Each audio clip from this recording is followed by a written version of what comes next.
Welcome to the Savvy Social Podcast, a show dedicated to helping entrepreneurs and business owners just like you learn how to use social media as a tool to grow your business. My name's Andrea Jones. I'm your host, and I am fiercely committed to helping you learn the how and the why of social media marketing. And I'm helping you build connection, create community, and make your difference in the world. Now, today's show is brought to you by Traject Social, which is the world's most complete social media management tool, and it's my tool of choice when it comes to scheduling, managing, and especially reporting on social media. You can try them out for yourself for free by going to trajectsocial.com. Now, today's episode is all about how to start your social media management business. And I'm going to do it as if I'm going to start my business today. I started the business in 2014, and the landscape looks a bit different today. So I'm going to walk you through what I would do if I had to start over from scratch today. But before I dive into that, I want to share with you a free resource that I just created called the Business Building Blueprint for Social Media Managers. This is your guide to building a social media business that works for you. I'm going to teach you how to get clients, how to keep them happy, and all how to do it without driving yourself insane, because social media can easily turn into one of those jobs that can make you go a little crazy. So check it out for yourself by going to OnlineDrea.com/blueprint, OnlineDrea.com/blueprint, and I'll put the link with the show notes. But as I mentioned, today I'm going to be talking about the 8 things I do if I were to start my business today. So if you're looking to start your social media management business today, I'm going to walk you through it. And the first one is a little cheesy, but hang in with me because all of these tips are going to be an amazing guide for you, whether you have a business already that you're running and managing, or whether you're looking to get started into creating a social media business for yourself. So the first thing I do, and what I suggest you do if you're starting your business today, is to start with why. Start with your why. And I know that sounds a little bit cheesy, but hear me out. Because when I first started my business, it was a different why than the why that I have today. And actually, someone on Instagram recently commented on a post. So my husband and I just passed our 6-year anniversary. And someone commented that they wanted the story, and meeting him is part of the reason why I had this business. So for those of you who haven't heard the story, I'm going to retell it really quickly. I think it's fun. So even if you've heard it again, you probably will enjoy it. But I met my husband on YouTube. Yes, YouTube, the social media platform. YouTube, the video platform. Yes.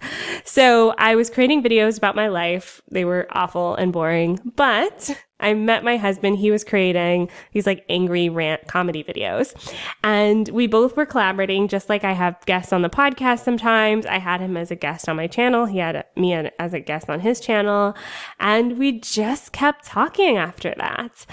So this was 2013. So 2013 in the fall is when we started talking. I met him for the first time in November of 2013. Now, as soon as I met him, kind of had a sense that he was the one for me. And the only challenge was I lived in Atlanta, Georgia, and he lived in Toronto, Canada. Whole nother country, y'all. A whole nother country. So what happened was we did the long distance thing for a few months, but we knew fairly quickly that we wanted to move this along. So I actually left my job. I worked at the Marriott Hotel, Marriott Marquis downtown. I was the manager of the spa there. I left my job to go be with him in Toronto, Canada. My family and friends thought I was crazy. It's a huge risk to take. But I wanted to put myself out there, and to be honest, I wasn't really enjoying my job at the spa. It was very corporate-y. I previously worked at a different spa, which I loved, and then when I moved to companies, I was just not happy. So I ended up moving to Toronto, Canada in the summer of 2014. We got married and we moved. And with that whole move to a totally different country, I had the opportunity to start my business. Now, both of my parents were very entrepreneurial. In fact, my dad had different businesses my whole life, and I saw the struggle of it, and I didn't want it. I wanted the consistency of clocking in and clocking out. But my why at that time was I wanted to be with my husband. And that was enough of a why for me to give up the comfort, the supposed comfort of having a traditional job and starting my social media business. Okay, so that was my why back then. And I really think it's so important to dig into your why because this is not easy. I'm going to talk a little bit about the ups and downs in this episode, but starting this business and running this business has been some of the hardest, most challenging things I've ever done. It is tough, but because I was so dedicated to it in the beginning to get it started, because I wanted to stay with him, I made it work. Okay, so you have to have a really strong reason. Otherwise, when the challenging times come, they'll come, you'll want to give up and you'll want to throw in the towel. But I will tell you this, it is so worth it because my why today is very different from my why back then. My why today is I want to keep this beautiful life that I've built for myself. I don't know if you guys are watching this on YouTube, you can see my new office. If you're not, just go to the YouTube video so you can see my new office. It's beautiful. It's a little echoey. Kind of want to fix that a little bit, but it's beautiful. We got this big, beautiful house. We have a pool now. We have 5 bedrooms for some reason. There's only 2 of us. I don't know what we were thinking, but we bought this big, beautiful house. And part of the reason that we could buy it was because the business is doing well. I fought tooth and nail to build this business. And because of its success is why I can live in this beautiful house. I also love the flexibility I've created in my life. I recently took off like about a week. Really, I took off almost a month, you guys, but I worked very lightly for a while, just really slowed down my workload while we were moving into the house. And you just don't have that level of flexibility when you work for a traditional job. You have to ask time off and that's it. And they could reject it. They could say no. You could have someone else have time off and you can't go. You could ask to work part-time and they could say, meh, we'll let you go and hire someone full-time. So my why today is to maintain this beautiful life that I lived, but my why back then was to start this beautiful life. So start with your why. I know it's cheesy. I know it sounds cheesy, but I think it's so important. If you don't understand that, then you'll give up too soon. And it is hard. Okay. So the second thing I'd do if I were to start today, so yes, I'd pick my why for today, but my second thing was I'd choose an angle.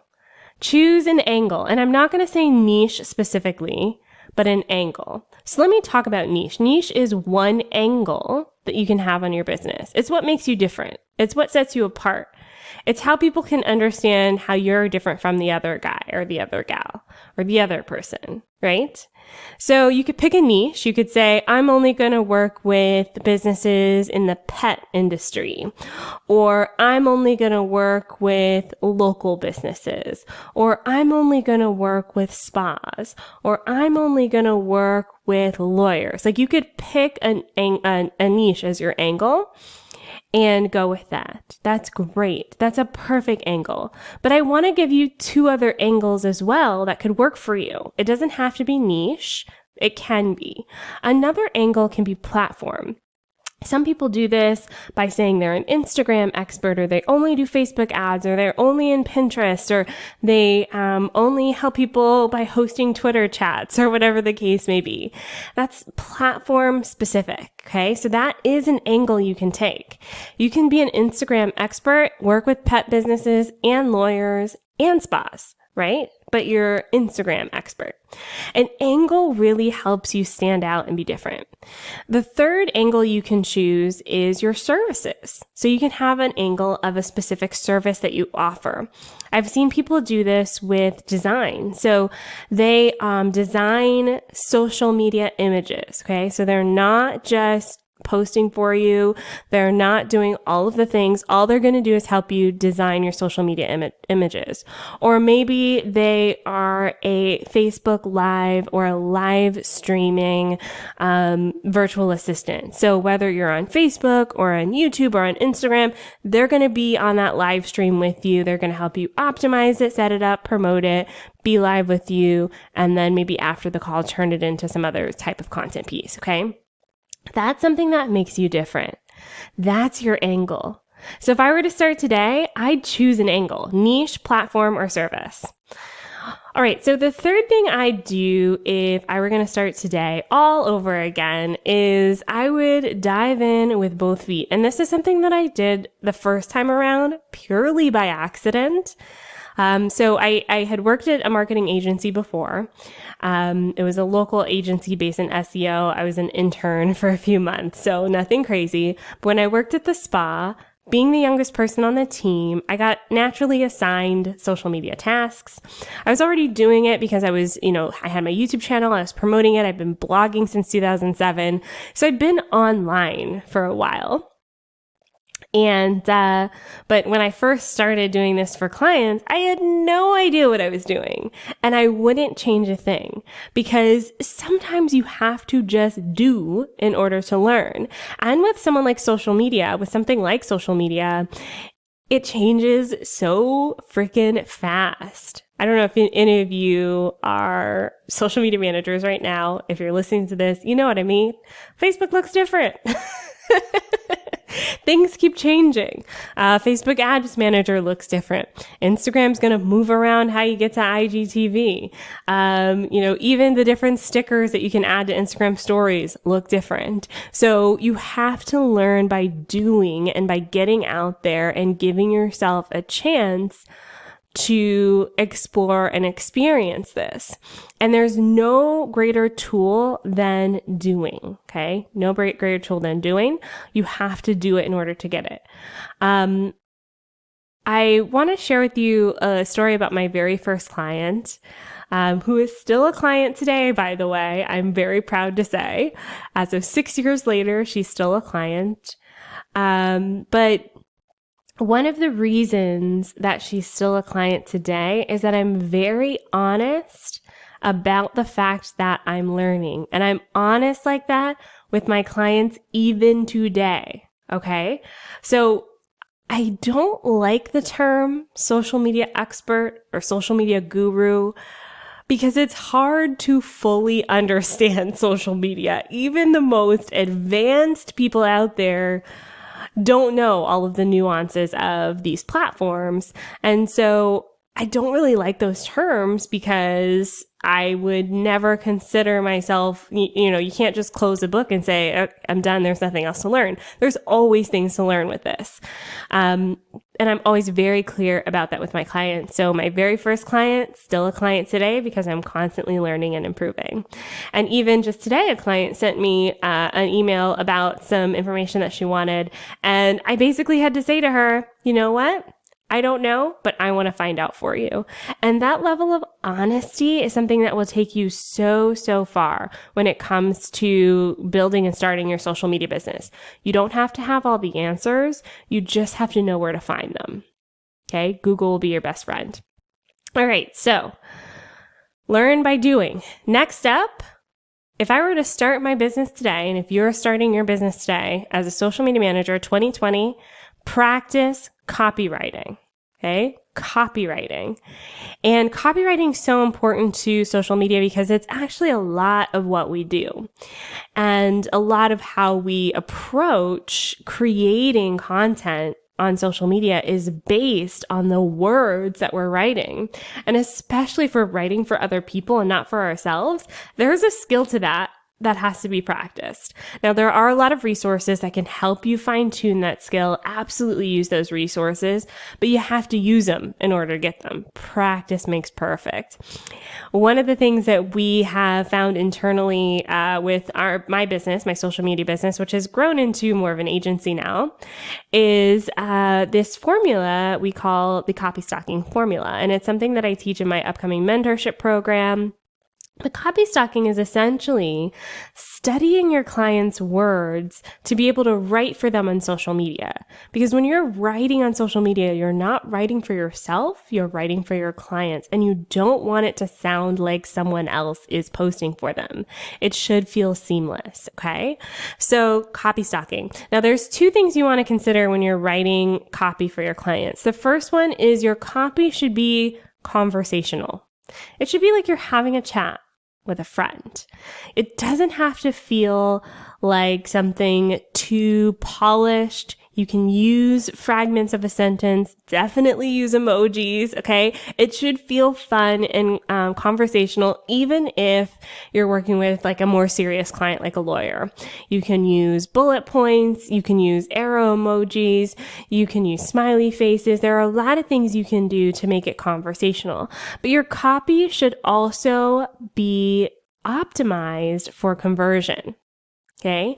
So you want people to do something with your post. And that's the challenge as a social media manager, is that when you're writing content for your clients, you don't want people to scroll through the feed, look at the post, say, that's nice to themselves, and keep scrolling. Okay. That's a no-go.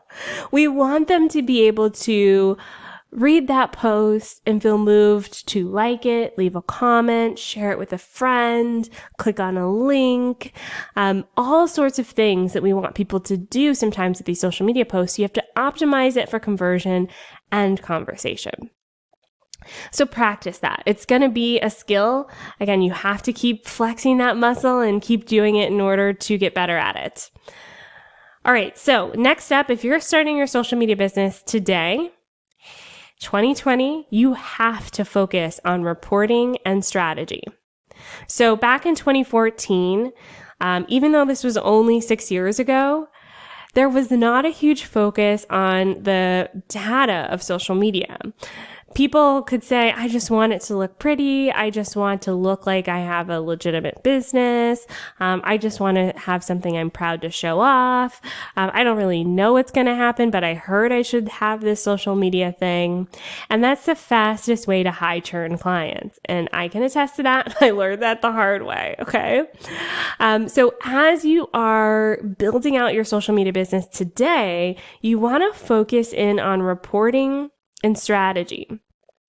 And you've got to have a plan for this to work. So when it comes to strategy, outline what you're going to do for your clients. Tell them that this is a starting point and that you want to test some things and see what happens, what works, what doesn't, and then do it, and then see if it happens and doesn't, and then adjust.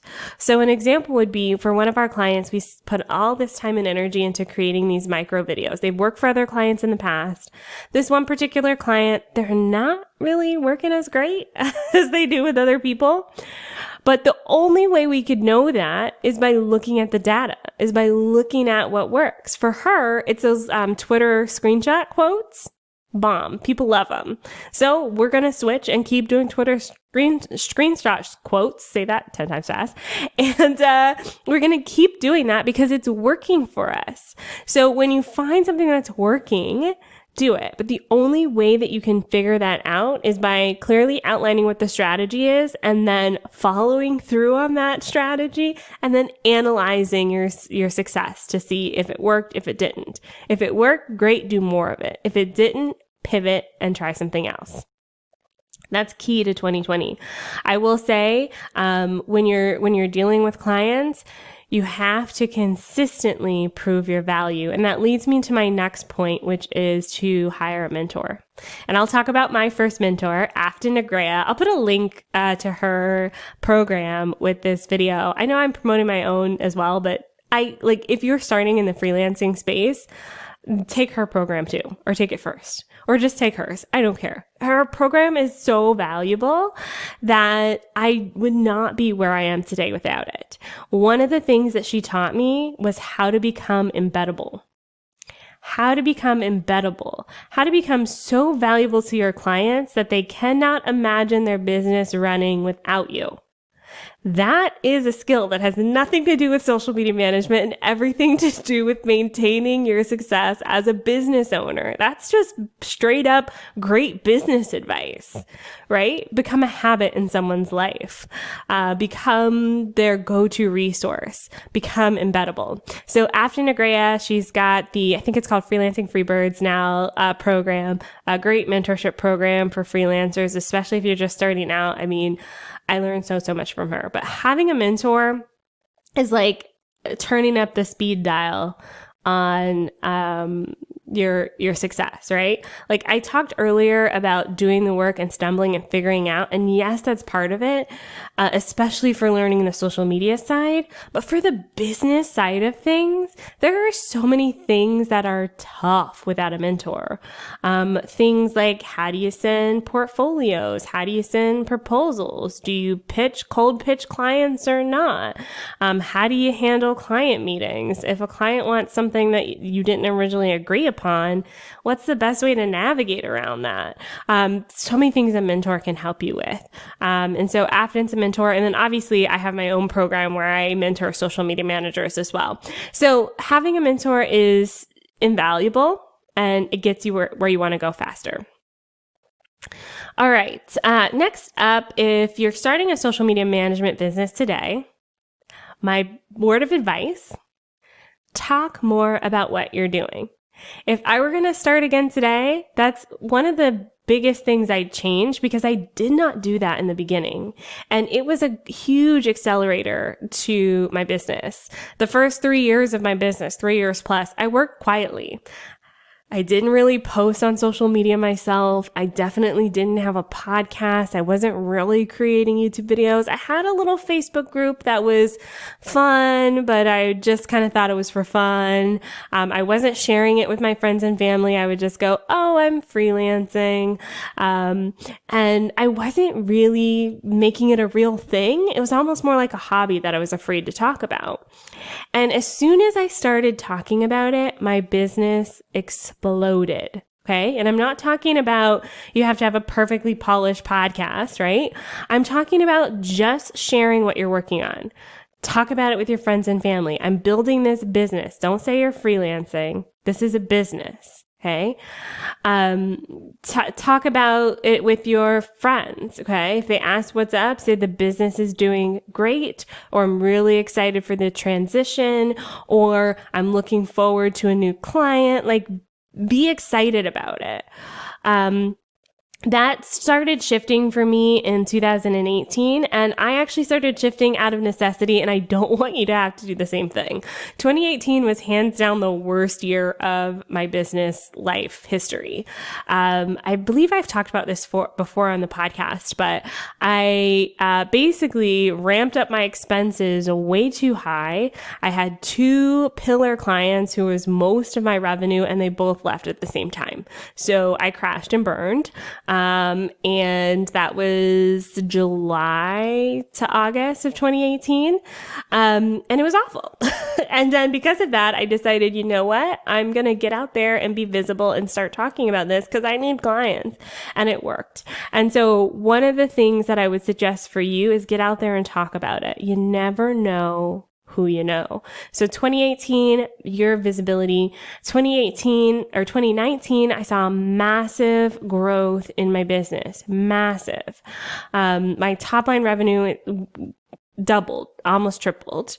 And then in 2020, we're already halfway through the year. I've already surpassed what I made last year. And we're in July of 2020. And I'm in scaling mode now. Right? So this is what visibility does for you. And all visibility is talking about what you do. talking about it. That's it. I don't want you to it doesn't have to be too complicated. You talk about it with friends and family, talk about it on social media, share it with the people that you know. Which leads me to my last suggestion. If you're starting your social media business today, one of the key ways that you can establish long-term growth, especially if you're tired of pitching.